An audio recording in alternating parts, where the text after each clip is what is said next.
Coming up, we'll take a closer look at a new program benefiting students in our district and look at how one junior high program is competing nationwide. We'll also see how students are dealing with mental health at school and check in on a service one FHS student is providing. I'm Ross May. And I'm Eleanor Eichman. Welcome to Breaking the Leash.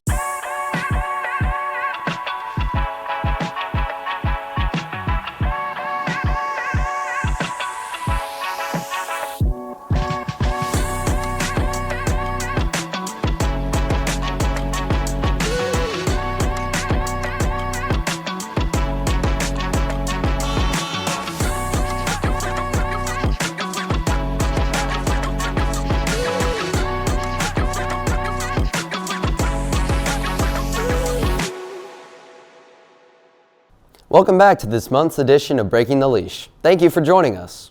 As the end of the year is in sight, many students are starting to wind down for the semester, but one program in our district is just getting started. FHS TV reporter Garrett Harper takes us behind the scenes of the Woodland Junior High robotics team and shows us how this program and others in our district are winning on the world stage.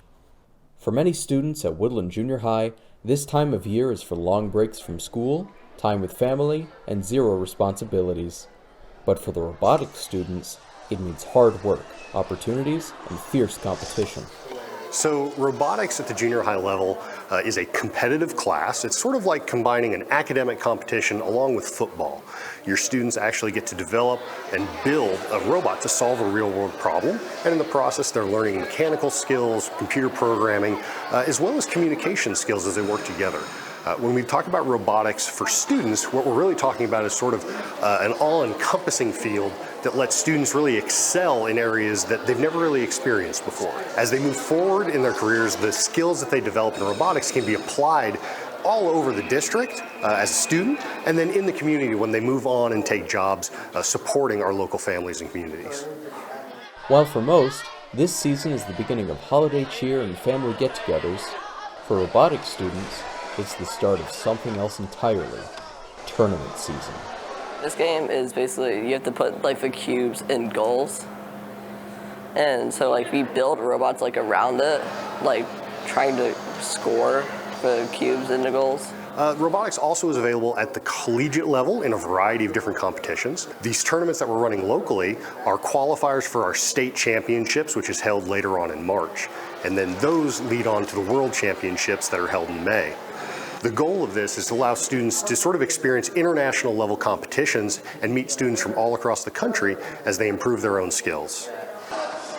So as students work through robotics, they're learning a lot of core skills that are useful in the real world. Robotics, artificial intelligence, computer programming, these are all areas that are blooming in the career fields. So our students that learn these basic skills now are going to be able to move forwards into jobs and take those high-end career paths that are going to benefit society. And then in the real world, again, robotics is sort of taking over a lot of our manufacturing jobs and things like that. It provides students an area that they can excel in and have a successful career in later on. Their next tournament is tomorrow, so be sure not to miss it. I'm Garrett Harper. Back to the desk. Thanks, Garrett. Again, the Woodland Junior High team is competing all through the month of December and can always use more people to volunteer. Contact Mr. Boucan if you are interested in helping. Mental health has been a constant topic in schools, especially since the COVID-19 pandemic began. Many students are still struggling today, either because of school or outside circumstances that affect their well-being. Our own Heidi Lewis gives us an in-depth look at this problem and what our schools and students are doing to address it. Today we are taking a closer look at what public schools are doing to raise awareness and support the mental health of students on our campus. Most of the time, adolescents tend to present anxiety and depression. That tends to be what we see the most. And so it's just a few telltale signs, a lot of anxiousness, a lot of movement of their legs and arms and things of that nature when they're sitting in front of you talking to you. Being virtual for maybe a year or a year and a half for school, it definitely affects a lot of people. Social anxiety could have popped up, just not knowing how to interact with people instead of being on their phones all the time. Oftentimes you'll see things such as test anxiety. We have students who perform very well on projects, homework, things of that nature. And then when it's time for them to take an exam or a quiz, you sort of see a downturn in their performance. So we take a look at that as well when we're going through eSchool and sort of looking at grades and trying to figure out how to help kids. Many students don't know where to go to find help, but our staff is working to fix that issue. We've done our best over the last couple of years since I've been here to create a culture of just openness. You know, our students don't have to set any appointments or anything, like that with us. They can just come down whenever they need to. I think the issues with mental health with students, a lot of kids around our age, a lot of them have anxiety, depression, some suffer from insomnia. I myself have generalized anxiety disorder, which you can just, it ranges from everybody, and everybody has their own experiences. Be sure to contact FHS counselors or teachers for more information if you need help. For FHS TV, I'm Heidi Lewis. Thanks, Heidi. And remember, if you need any help, be sure to see an FHS counselor for more information. Many students in high school have no idea what they want to do when they get to college, and even less as a career. But one student here at FHS is clipping out a future career path while also giving back to the FHS community. Reporter Tate Barnes tells us more about this young entrepreneur and how to get a haircut by one of our own FHS students. Many students at FHS work to help around the community, but one is making an impact on other students by pursuing a future career. I started cutting hair because I didn't want to have to work at a fast food restaurant or nothing like that. It was just a little easy way to make money. Fresh out of high school, I think I'm gonna go to barber school, and I'm gonna attend there for 10 to 12 months, and then after that I'll get my certification and I'll be working straight into a barbershop. I think Dawson doing what he does for the people that he cuts can definitely be considered as looking out for the community, because obviously cuts are expensive these days, and Dawson only charging $5, and really he would cut anybody. I've seen him cut anybody who asks, really, so it's definitely helping out the community, and it's very positive. I think a big part of it for me is just like seeing people gain confidence from the haircuts that I give. Everybody feels good with a fresh haircut. He does a really good job on keeping a good price, not making it too expensive and not too cheap, and really gets the business going for people who can't afford really nice haircuts, and he does a really good job. More times than not, they DM me on my barber Instagram page. They do that, or just a text message.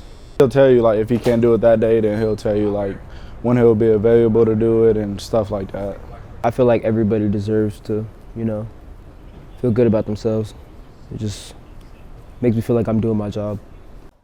Thanks, Tate. Our final story today covers a part of the new swag building that many people may not know about. The community clinic had its ribbon cutting earlier this semester and is set to serve the health needs of students in our district with very minimal disruption to daily schedules.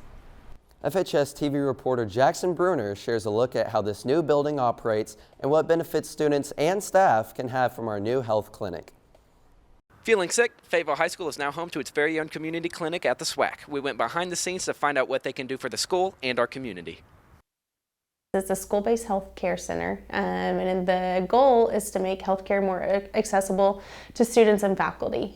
A healthy learner makes a good learner, so being available for students if you feel sick, wellness checks, vaccines, as well as the staff, including teachers and ancillary staff, bus drivers, the school lunch ladies, etc., to helping to keep them healthy so that they're available for you guys. I really am a big proponent of preventative health, so screenings and vaccines and helping keep everybody healthy. I feel a lot safer, and it feels like the school is taking into account what the students want and how they feel and the dangers that might be proposed in everyday classes. I have a heart for reaching students and just being available for the community. I enjoy being part of community clinic because we provide services to everybody, whether they have insurance or they don't have insurance. We also provide lots of different resources, so we can really wrap around the whole person. It's not just on the medical side, but mental health, getting people connected with jobs, so I enjoy that part about it. It feels like they care about the students and their futures, and they are taking into account the health and, mental institutes So anybody can come in. So community members can come. So families of students can come, staff can come, outside, community members can come as well. So it's available to the general public as well as you guys. The clinic is open from 8 a.m. to 4:30 p.m. on weekdays. I'm Jackson Bruner with FHS TV. Back to the desk. Man, what a great story. Thanks, Jackson. That's all we have for this edition of Breaking the Leash. Don't forget to subscribe to our YouTube channel at FHS TV-Fayetteville High for all new shows and live events. And make sure to check out our Instagram at FHS Bulldog TV to stay up to date with all news around the school and in the community. I'm Ellen Reichman. And I'm Ross May. We'll see you next time.